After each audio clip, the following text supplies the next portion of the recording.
Hello, everybody. You have Megan the Fangirl and the Bagel Ghost. Hi. And we are here to talk about Season 1, Episode 16 of My Little Pony Friendship is Magic, called Sonic Rainboom. I have to say, this episode is purely delightful. Might be my favorite episode that we have watched so far. It's not one of my favorites. It's honestly one of the ones I forget about every watch through of this show. I have not seen this one before, so you must have watched it without me when you were, what, 3, 4 when this came out? Oh, the scandal of a 4-year-old watching a pony show. But we start off with the cold open of Rainbow Dash teaching Fluttershy how to be a good cheerer, and Fluttershy has such a little tiny voice. Yeah, a cheerleader? Yeah, cheerleader. Cheerer. Okay. Fine, shame me in my words. I will! But she's got such a little tiny voice. She's like, yay, hoo, wow. Me for real?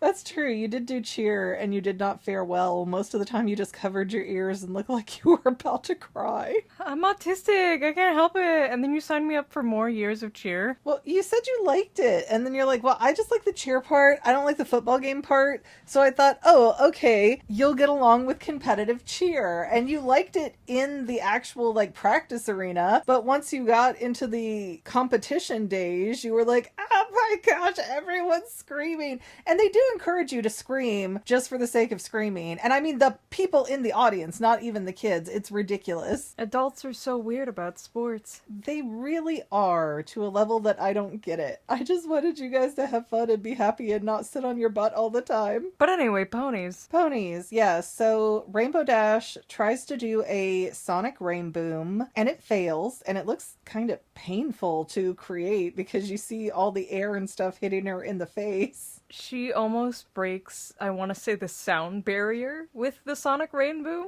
and that's really fast. But Rainbow Dash ends up losing control and going through the library window where Twilight Sparkle lives. And it turns out Cloudsdale, where all the Pegasi live, are having a flying competition. Did I hear right that Rainbow Dash won it before by doing the Sonic Rainboom, or she was like the youngest person to do it or something? No, she apparently left flying school. She dropped out of flying school because she was like, I'm so awesome, you cannot teach me anything better than this. Apparently. And may I just say, what the bullies call her later is really appropriate.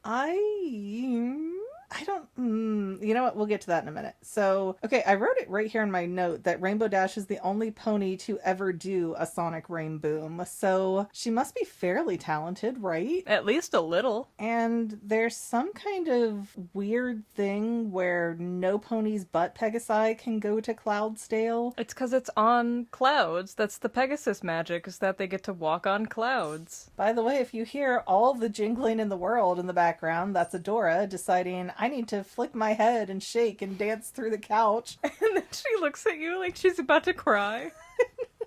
She's perfectly silent and still until we start talking, and then she's like, you know what? This needs a samba music background. So Rainbow Dash leaves, and she's kind of sad that all she has is Fluttershy to cheer for her, and she's like, Fluttershy is not really cutting it. I wish you guys could go. She says it in the meanest way, too, where she's like, that was a lackluster performance. Oh, it's okay, Rainbow Dash. You were trying your best. No! From you! You were the problem, Fluttershy. I do not like it when anybody picks on Fluttershy because she is such a sweet little baby, and she would not be mean to you unless it's apparently about Rarity's stitching, because she had a lot of opinions about that. But other than that... What do you think she does all day? She lives in a house with animals. Her house smells like pee. She sews. So Pinkie Pie finds this flight spell that's supposed to be really difficult to do. So Twilight Sparkle decides she's going to try it, and Rarity volunteers to be the test dummy. And she seems to do this like really genuinely. It's not Rarity trying to get something or get ahead. She seems to be of the belief that this is for Rainbow Dash, so I want to do this. Would you agree? Do you think Rarity did this purely?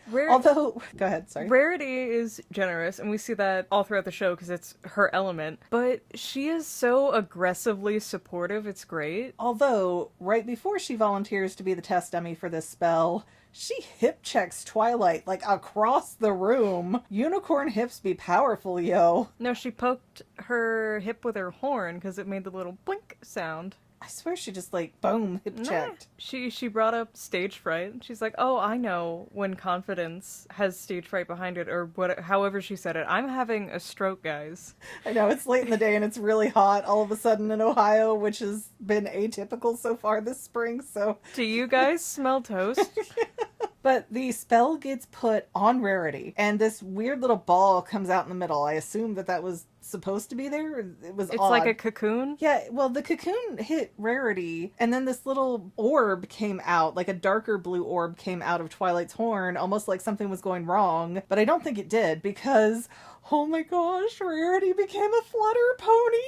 Explain that for everyone under the age of 35. Okay, so while we were watching this, you're like, I'm surprised they never made a pony toy of this because it's really cute. And I'm like, you don't know? Know what? These were the flutter ponies from the G180 stuff, but the thing is, they weren't quite Pegasus. They had like the really thin see-through butterfly wings.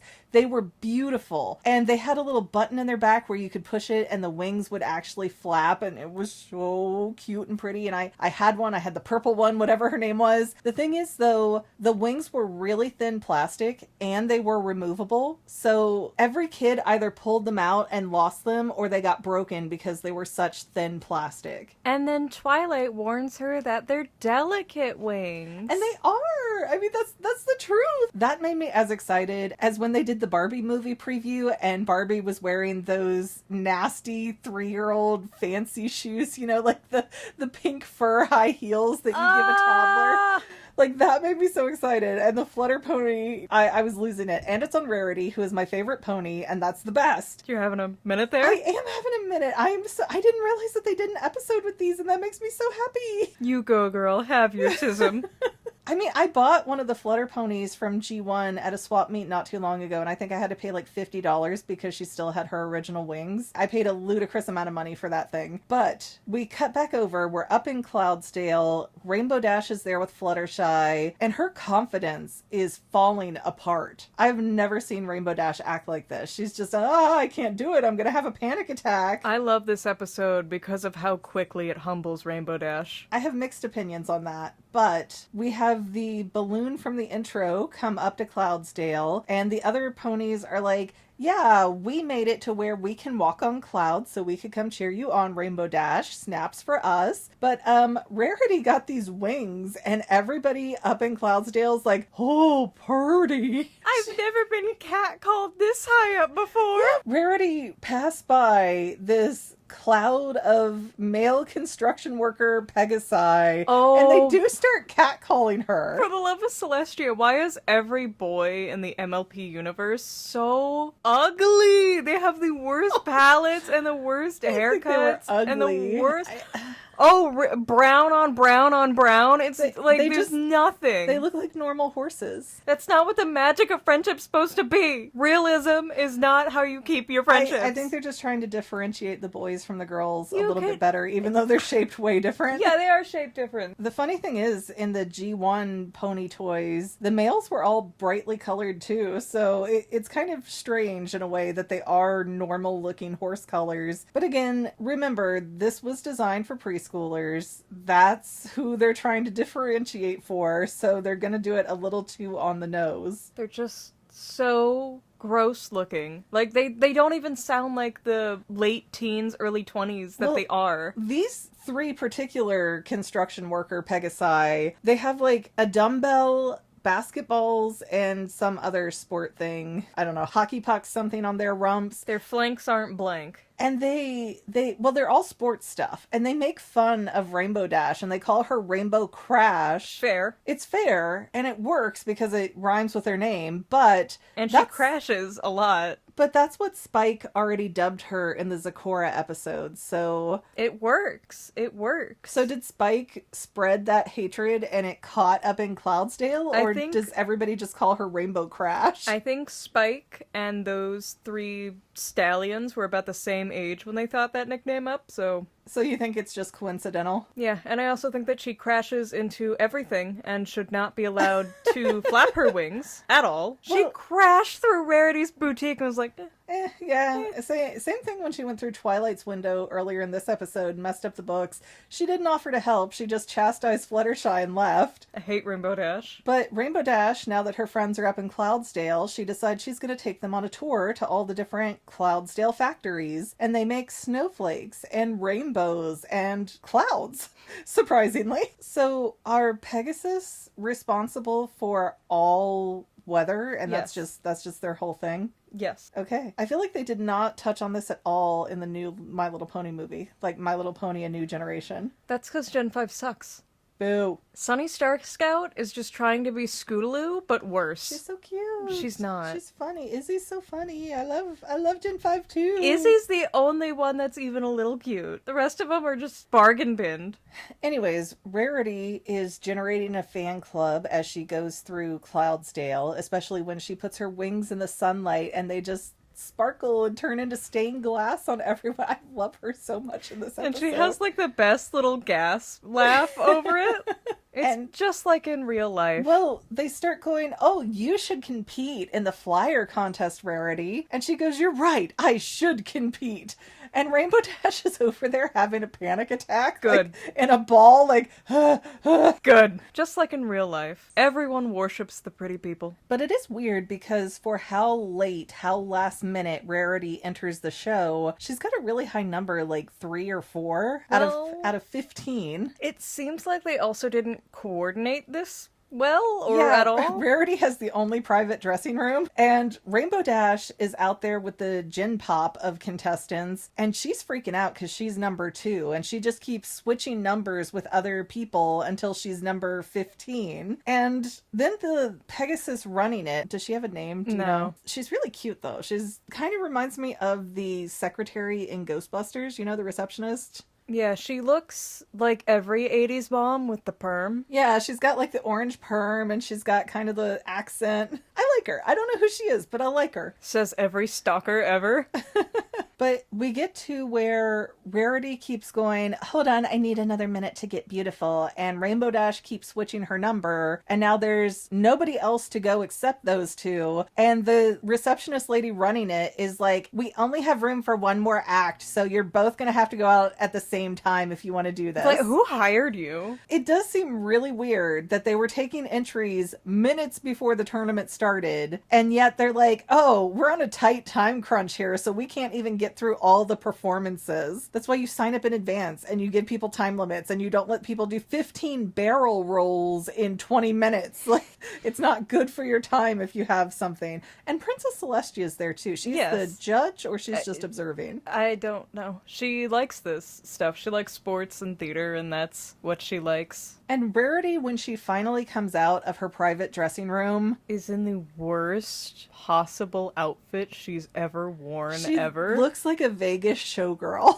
She looks like after you step on a vape.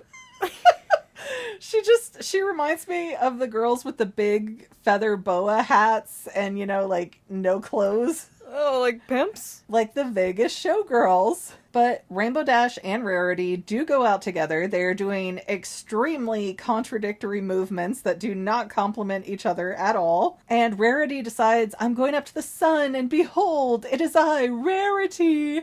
And her wings are beautiful, shining down on everybody. And then they catch fire because they're fragile. They're as durable as the real Flutter Pony wings. They gotta keep that realism, yo. I love that they were breakable because every 80s girl knows. 90s girls, you don't know because you didn't get the Flutter Ponies. They didn't survive that long. They knew better. Yeah. They stayed down. Yeah. And so Rarity starts plummeting because she doesn't have the cloud spell like the others do. And the Thunderbolts jump in and try to be heroes and save her. The Thunderbolts? Is that not who that was? Those are the Wonderbolts. The Wonderbolts. Oh, that makes more sense then. I've been saying that wrong for years. She's a noob. Okay, so the Wonderbolts try to come and save Rarity, and they would have if Rarity wasn't flailing, and I would be flailing too. That's an intense situation. Out. These are like the worst military ponies. I don't even know if that's military, but the equivalent of the Blue Angels. Yeah, the equivalent of the Equestrian Air Force or whatever. I think getting knocked out by a frail little unicorn. I've never seen them as military. I've always seen them as just like show ponies. They have a special talent. They mostly do show stuff, but it's shown later that they are a line of defense in Equestria. Oh, interesting. I wouldn't have guessed that, although I guess now that you've equated them to the Blue Angels, that does make more sense. So Rainbow Dash has to kick into gear. She does her sonic Rainboom. She's successful. She saves Rarity. And Rarity is actually waiting in the balloon at the end, and she's extremely apologetic. I think Rarity comes off well, even though she got a bit obnoxious in this episode, but she also had something new that she never had before. She was getting attention she's never been given before, and of course that's going to go to your head if you're not used to it. Rarity is one of the best written characters here. I love her. I know. She knows her boundaries and she knows when to be assertive. Except that one episode, Suited for Success. Well, that's why she learns. She learned fast. She grows. She's great. She's great. She's never mean to anyone. She's just no, and she's boss. Does so many nice things for people. And that's why she's generosity. And she loves ugly things, because look at Opal. Opal's not ugly. Opal's just Persian. Opal is hideous. Maybe it's just because I don't care for Persians, but Opal is hideous. What, their little flat faces that are shaped like a tuna can? But what was really interesting, too, is that Princess Celestia trots over, and she's like, oh, Rainbow Dash, I've decided you win the tournament, so you get to go off with your grand prize of hanging out with the Wonderbolts for a day. But it's like, who else could have won? Rainbow Dash literally saved somebody's life. Who could you choose other than Rainbow Dash? The guy who did 15 barrel rolls. Derpy was out there too doing something and we don't even know. And they have Dr. Hooves. Dr. Hooves was one of the competitors. I didn't think he was a Pegasus. He's not. Was an Earth Pony. How did he get up there? Okay, so the thing you need to understand about early My Little Pony is that a lot of the background characters are not established as their own characters. They will just take the same character and put wings on them or a horn on them and shove them wherever they need to. I wish they would have at least changed his cutie mark, because it was the same one. I'm like, no, that's Dr. Hooves. Has he been a Pegasus this whole time? Am I crazy? So yeah, okay, I guess it's good to know the meta of that, but it's still like, come on, you have so many different designs. You could just slap a different cutie mark. The thing that always psychs me out, though, is when they kind of recolor a well-known background pony. Like in Winter Wrap-Up, there was one pony that popped up and she looks like Bon Bon, but her skin was blue instead of the peach, and it's just, oh. Well, overall, I think this episode's really cute. Again, I think it's my favorite that we've watched so far out of the whole 16 of them. I know, such a huge catalog. We've been doing this for Rarity. years. Well, and what I really like about this part of the series is that we're still getting to know the dynamics of two ponies at a time. So you'll see how like Fluttershy and Rainbow Dash get along, and then Fluttershy and Pinkie Pie and Twilight Sparkle. And it's not just a Twilight Sparkle centric show. Everybody gets to shine. It's not the Twilight show. And I like that. And I like that we're still getting to see and learn these different dynamics between the main six. Everyone's learning about friendship. It's just that Twilight needs to learn the most because she was autistically locked up in a library. Well, I've learned early on, and I don't know what future seasons will do, but Applejack and Rainbow Dash need to stay the F away from each other. Applejack deserved better. Do you have anything else that you want to add about this episode? Anything that's caught your attention? Rainbow Dash should have been humbled further. Rainbow Dash should stay miserable. Well, speaking of her being humbled and the anxiety and everything, I think that's a very relatable thing for her to go through. I think it's good that we see that and that she experiences that and models that for other girls to see. But is it all just hand-wavium, ex machina, doesn't exist anymore at the end of the episode because she wins? She never, and I mean never, expresses this much worry about anything again. Well, that's disappointing that she doesn't seem to be growing as a character, although I don't know if I'd want to see her just be an anxious, riddled... I do. I want to see her spiral. I want to see her get destroyed by Discord. You want to see her at the Equestrian Mental Institution? The amount of YouTube animations back in the 2010s that I saw as a child that depicted just that. Okay. You wouldn't even believe it. Guys, tell us if we should cover the My Little Pony creepypastas for a funsies. I That doesn't sound very funsies, but I guess if it's a popular request, we'll check it out. Anyways, guys, I think that does it for this episode. Please don't forget to like, subscribe, comment, and share. That's all free for you. We also have paid channel memberships if you are so willing and able. We super appreciate that because the algorithm hates recommending these videos to anybody. Not the My Little Pony ones. They do better, but not great. Tell your friends about us. You'll get a cutie mark. 40% guaranteed. Are you looking to be Boots?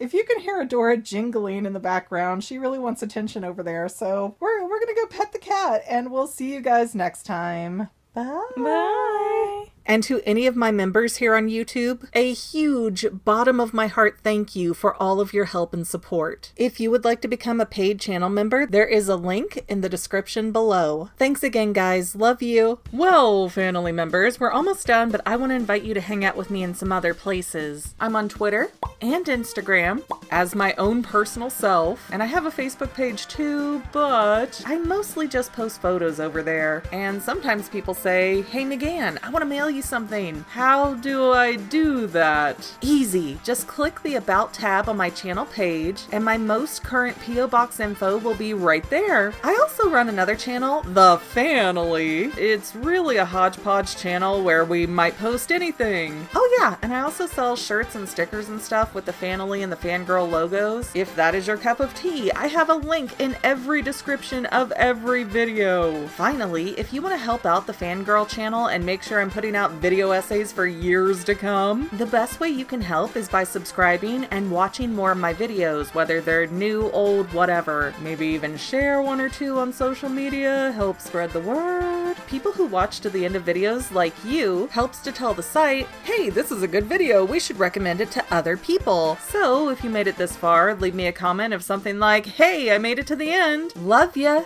See you next time, family members. Bye.